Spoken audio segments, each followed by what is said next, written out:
Hey guys, Joey Migliore here. I am a professor of anatomy and physiology as well as nutrition at a variety of community colleges and the universities around the Tampa Bay area. My goal is to help connect you with information, scientific-based fundamentals to help you understand all the things you see out there about health, all the things you see out there about fitness. A lot of them, they do a really great job about backing up with research, but that's not the basic fundamental sciences. Those are the applied sciences, what they mean in real life.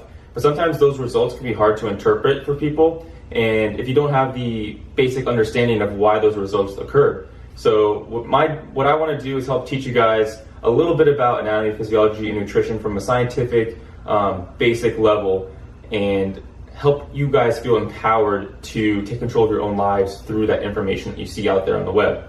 So just an example to start you guys off, let's talk about anatomy, physiology, and nutrition and what those words are. Anatomy is the study of the structure of the human body. So a great place to understand what that means is the skeletal system. So we can talk about the rib cage, how it's protecting the thoracic organs, such as our heart and lungs.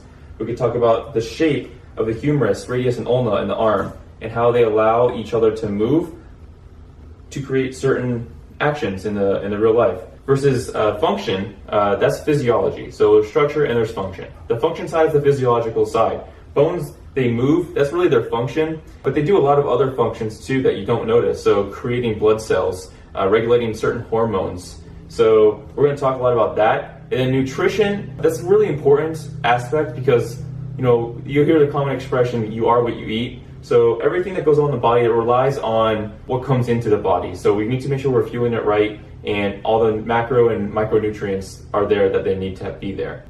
Another really important concept for you guys to understand is there's a wide variety of anatomical and physiological differences in humans. So we call that anatomical variance. So everybody's humerus is not shaped exactly the same way. It's not exactly the same length. It doesn't fit together with the shoulder socket the same way as everybody else. Not everybody's hormones are going to be working perfectly the same. And then with a variety of different medical and health conditions, there can be even larger variance. As a result, not every piece of information is going to apply to everyone. A lot of what you see in textbooks and a lot of what I'm going to be telling you is going to apply overall to the masses.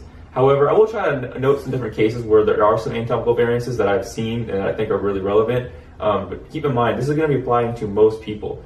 I'm not going to tell you what you should be following, but so much as give you the information you need to maybe figure out what you are for yourself, or have the right tools to ask your personal trainer, have the right tools to ask your physician, how does this information apply to me? That way you can have an empowered conversation with that person. So I'm gonna kind of talk a little bit about those very basic concepts and then how they connect to your health, how they connect to your fitness, and really empower you. So that's the goal of my page, Mixed Medicine. And then I have another page, Project Joey. That's going to be as I kind of apply the things I learn and I know to myself to kind of see how they feel from an applied standpoint. Versus my Mixed Medicine page is more of the scientific, theoretical understanding of why these things may or may not work.